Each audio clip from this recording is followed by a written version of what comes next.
आज की सबसे बड़ी और सबसे काम खबर यही कि केंद्र सरकार ने भारत को अनलॉक करने का प्लान जारी कर दिया है और उसी पर केंद्रीय गृह मंत्री अमित शाह ने क्या क्या बड़ी बातें कही हैं। अनलॉक 1 का मतलब संयम के साथ आगे बढ़ना, सावधानी के साथ आर्थिक गतिविधि को आगे बढ़ाना, राज्यों के साथ तालमेल करके ही यहां तक पहुंचे हैं। यह बात भी केंद्रीय गृह मंत्री अमित शाह ने कही है और साथ ही कहा है कि राज्यों के साथ चर्चा करके ही ये सारी गाइडलाइंस जारी की गई हैं और कोरोना के खिलाफ हम जंग जीत कर रहेंगे। ये बात प्रधानमंत्री नरेंद्र मोदी ने आज ऑडियो संदेश में कही और अब गृह मंत्री अमित शाह ने भी दावा किया कि हम आत्मनिर्भर भारत बनाने में भी सफल होंगे।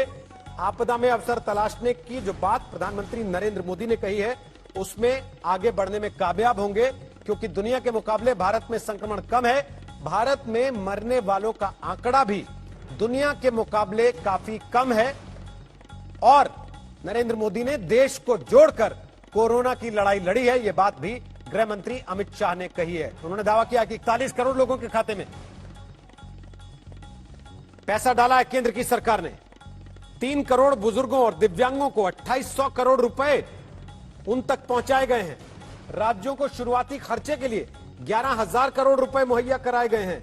यह बात भी गृह मंत्री अमित शाह ने कही है और साथ ही जो तमाम बड़ी बातें उन्होंने कही हैं वो हम आपको आगे फिर से सुनवाएंगे कि क्या क्या बड़ी चीजें अमित शाह ने अनलॉक 1 के बारे में कही हैं। लेकिन लॉकडाउन 4 के 68 दिन के बाद लॉकडाउन 5 नहीं आएगा, अब यह साफ हो गया है, बल्कि इसे अनलॉक 1 का नाम दे दिया गया।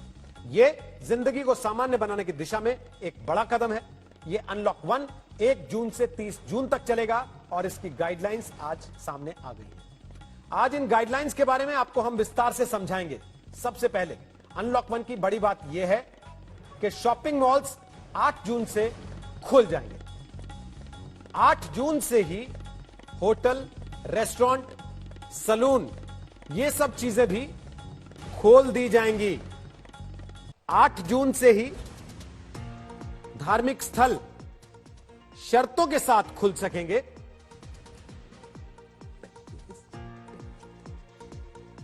और 8 जून से ही औद्योगिक संस्थान भी खोल दिए जाएंगे। अनलॉक 1 की सबसे बड़ी राहत यह है कि अब लोगों की आवाजाही पर किसी तरह की रोक नहीं है। पास नहीं लेना होगा 2 राज्यों के बीच में और किसी राज्य के अंदर लोगों और सामान की आवाजाही, उसके ऊपर कोई प्रतिबंध नहीं है। इस तरह की आवाजाही के लिए अलग से इजाजत लेने या परमिट की जरूरत नहीं होगी। लेकिन रात 9 से सुबह 5 का कर्फ्यू जारी रहेगा, जो पहले शाम 7 से सुबह 7 तक होता था। इस दौरान अब कोई आवाजाही नहीं होगी। जरूरी सेवाओं को छोड़कर किसी तरह की मूवमेंट रात 9 से 5 के बीच में नहीं हो पाएगी।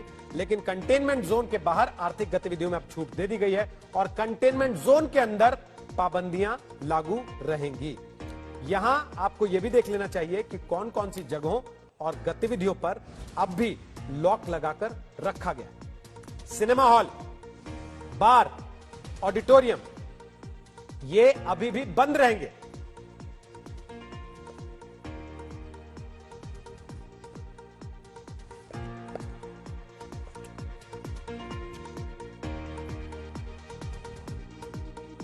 ऑडिटोरियम बंद रहेंगे, अंतर्राष्ट्रीय उड़ानें बंद रहेंगी, मेट्रो सेवा, जिम, स्विमिंग पूल बंद रहेंगे, सांस्कृतिक और खेल आयोजन बंद रहेंगे, सामाजिक, राजनीतिक और मनोरंजन से जुड़े सार्वजनिक कार्यक्रम बंद रहेंगे। स्कूल कॉलेज खोलने पर जुलाई में अलग अलग राज्य फैसला ले सकेंगे। अनलॉक 1 में कुछ नियमों का पालन करना जरूरी होगा। दफ्तर में और सार्वजनिक यात्रा के दौरान मास्क लगाना अनिवार्य होगा। सार्वजनिक जगहों पर थूकना अपराध माना जाएगा। सार्वजनिक जगहों पर सिगरेट, गुटखा, शराब पीने पर जुर्माना होगा। बच्चों, महिलाओं, प्रेग्नेंट महिलाओं और बुजुर्गों को घर से नहीं निकलने की सलाह दी गई है। कंटेनमेंट जोन में 30 जून तक सख्त लॉकडाउन लागू रहेगा। सरकार ने पूरे भारत को 3 फेज में अनलॉक करने की योजना बनाई है। यह एक तरह से अनलॉक इंडिया प्लान है। इसके पहले फेज में 8 जून से धार्मिक स्थल शर्तों के साथ खुल सकेंगे।